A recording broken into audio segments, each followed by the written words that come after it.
अगला क्वेश्चन 6 का है निम्नलिखित समीकरण युग्म को हल कीजिए। 3/x + 2/y = 11, 4/x - 5/y = 8 चाहिए। तो आप इसको डायरेक्ट ही सॉल्व कर लें, लेकिन डायरेक्ट सॉल्व करने में हो सकता है आप कंफ्यूज हो जाए। तो क्या करें, मान लें कि 1/x = a और 1/y = b, ऐसा मान लें। तो यहाँ पर 1/x का मतलब 3/x में जो है 1/x का मतलब क्या हो जाएगा 3a। अब आप लोग सोच रहे हैं 3a कैसे होगा, थोड़ा सा इसको जो है समझते हैं। 3/x को आप लिखेंगे 3 × 1/x और इस 1/x की जगह पर क्या रखेंगे a, तब क्या हो जाएगा 3a। ओके, तो अब यहाँ पर हो जाएगा 3a + 2b, 1/y की जगह पर b = 11 और ये हो जाएगा 4a 1/x की जगह पर 4a - 5b = 7। अब ये दोनों आपकी जो इक्वेशन है इनको सॉल्व करने के लिए आप जो है कोई एक मेथड ले लीजिए। चलिए हम एलिमिनेशन मेथड लेते हैं। तो यहाँ पर इसका हम क्या करें कि इसको 5 से मल्टीप्लाई कर दें। ये समीकरण 1, ये समीकरण 2। समीकरण 1 को 5 से गुणा करने पर, चलिए करते हैं गुणा इसको 5 से। 5 ब्रैकेट 3a + 2b = इसको भी अगर इधर 5 से गुणा करेंगे तो इधर भी तो करेंगे, तो हो जाएगा 15a + 10b = 55। समीकरण 1 को 5 से गुणा करने पर व समीकरण 2 को 2 से गुणा करने पर, कितने से 2 से।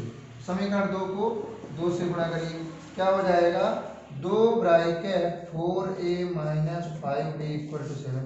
तो 2 4 जा 8a - 10b = इसको भी 2 से करना होगा। अगर इधर किया है 2 से तो उधर भी 2 से मल्टीप्लाई करनी होगी, तो हो जाएगा 2 7 जा 14। अब आपकी दो इक्वेशन आ चुकी हैं और दोनों में आपको दिख रहा होगा 10b और 10b इक्वल है। तो चलिए 15a + 10b = 55 और 8a - 10b = 14। दोनों को सॉल्व कर लीजिए। 1 + 1 माइनस कुछ नहीं करना, डायरेक्ट ऐड करना है, जोड़ना है। तो ये 10b कैंसिल हो जाएगा, प्लस का माइनस का। 15 और 8 मिलके हो गया 23a = 69 और 23 × 69, a बराबर आपका आ गया 3। a बराबर 3 आ गया। a का वैल्यू समीकरण 1 या 2 किसी में रख लीजिए। a का मान समीकरण 1 में रखने पर, समीकरण 1 में रखने पर एक समीकरण कहाँ है, ये है 3a + 2b = 11। a का वैल्यू है 3, तो 3 × 3 + 2b = 11, 9 + 2b = 11, तो 2b = 11 - 9, तो 2b = आ जाएगा आपका 2, 1 जा 2, तो b = 1। a = 3, b = 1। अभी आपका क्वेश्चन सॉल्व नहीं हुआ है। आपने यहाँ पर माना था कि 1/x = a और 1/y = b। तो यहाँ पर देखिए 1/x = a का वैल्यू कितना है 3, तो 1/x = 3, तो 3 कहाँ आ जाएगा, 3 आ जाएगा नीचे, या इसको उलट दीजिए, डायरेक्ट उलट दीजिए, x = हो जाएगा 1/3। और आपने क्या माना था कि 1/y = b, क्या माना था 1/y = b, तो 1/y = b का वैल्यू है 1, तो यहाँ से उल्टेंगे तो y = आएगा 1, x = 1/3 और y = 1। ओके, तो चलिए देखिए अगला क्वेश्चन आपका ऊंचाई दूरी से है।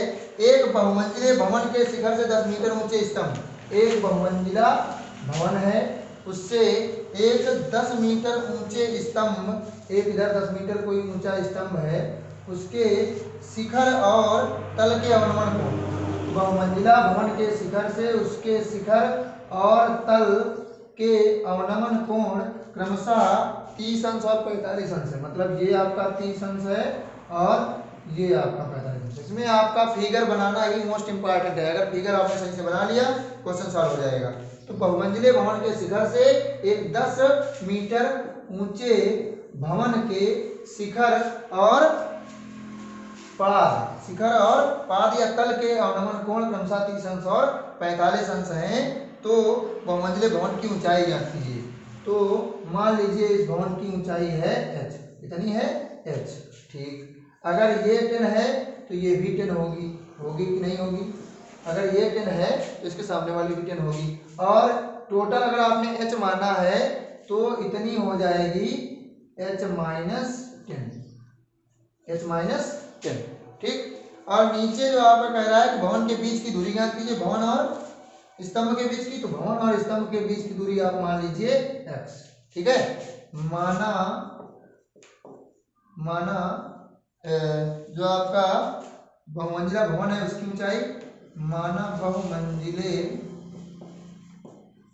भवन की ऊंचाई बराबर h भवन व स्तंभ के बीच की दूरी बराबर x। इसको भी आप मान लीजिए, ठीक है, इसको भी आप मान लीजिए। अब आपने बहुमंजिले भवन की ऊंचाई h मान ली है और स्तंभ और उसके बीच की दूरी x मान ली। चलिए देखते हैं। पहले लगाते हैं, इसके नामकरण कर देते हैं इसका A B C D और E। तो त्रिभुज ADE में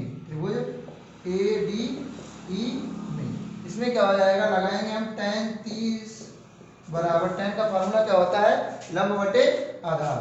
लंब कितना हो जाएगा, AE अपान आधार हो जाएगा DE। तो tan 30 का वैल्यू 1/√3 बराबर h माइनस 10 अपान x।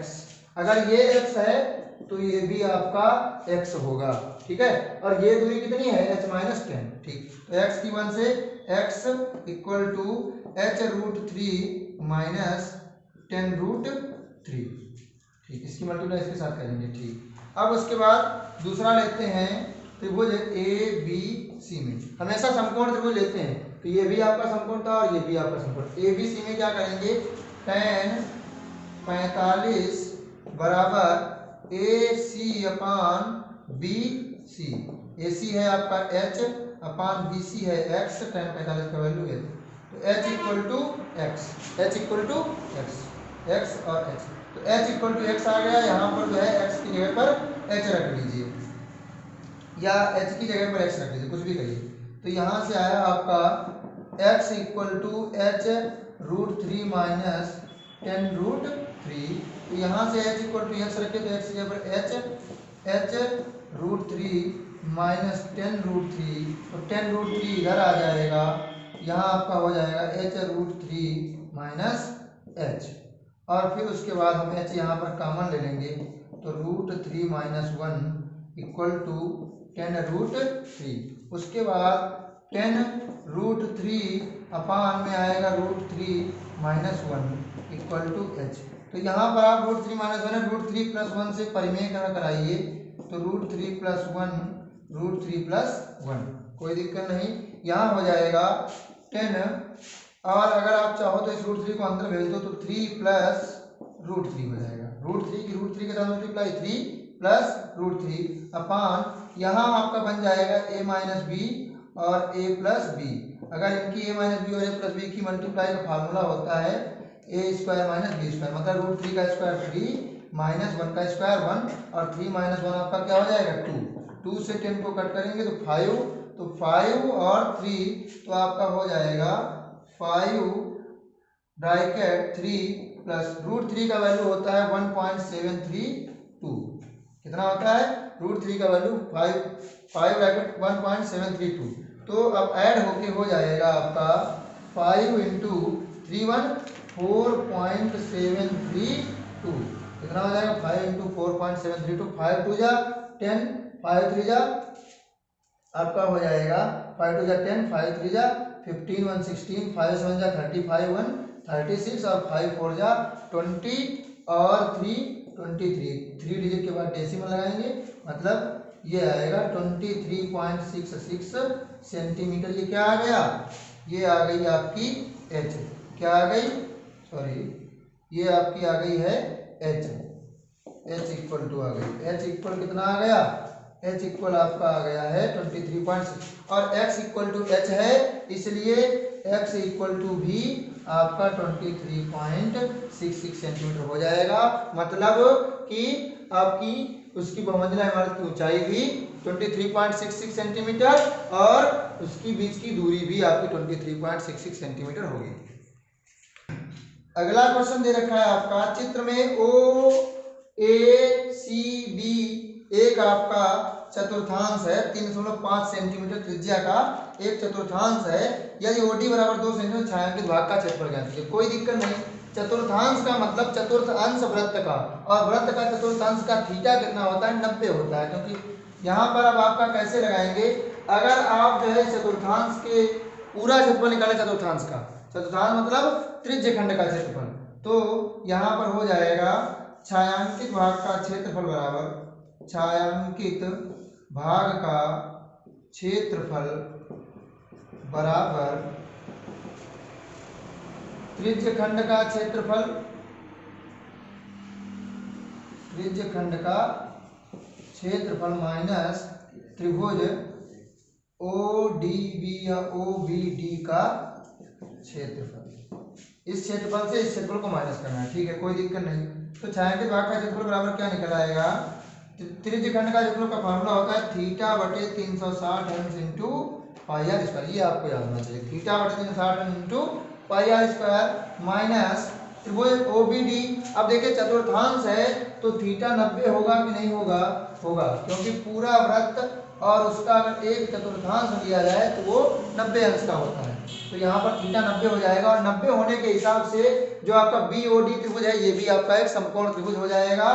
तो समकोण त्रिभुज मतलब 1/2 आधार गुणे ऊंचाई, आधार गुणे ऊंचाई, थीटा 90, 360, पाई का वैल्यू रख दीजिए आप 22/7, त्रिज्या है 3.5 गुणे 3.5, अब जीरो लगाएंगे, हटा के नीचे 2 जीरो लगाएंगे तो आप -1/2 आधार हो जाएगा 3.5 और ऊंचाई हो जाएगी OD, मतलब ये इतनी ऊंचाई होगी तो 2 से 2 कट जाएगा। यहाँ पर आपका जो है 7 बना 35 और 9 चौक 36, 0 0 कैंसिल, 4 आएगा और 4 से 2 दूना 4, 11 कट जाएगा। यहाँ पर अब आपका बचेगा 5 11 35/2, और अगर देखा जाए तो इसे मल्टीप्लाई करते हैं, ये आ जाएगा, कट कर देते, अच्छा यहाँ 5.5 आएगा जब इससे इसको कट करेंगे तो 5.5 इंटू 5 इंटू 35/100 माइनस यहाँ बचेगा 3.5। तो इसका मल्टीप्लाई कराते हैं तो पहले इसका करा लेते हैं, 55 25 5 15 2 17 175 आया, और 55 से कराते हैं तो 55 25 5 35 2 37 5 1 5 3 8, 55 25 5 35 2 37 5 1 5 3 8, तो 5 7 5 12 8 7 15 1 16 और 8 1 9, और 1 इंटू 12 तो हो जाएगा 962.5/100 माइनस 3.5।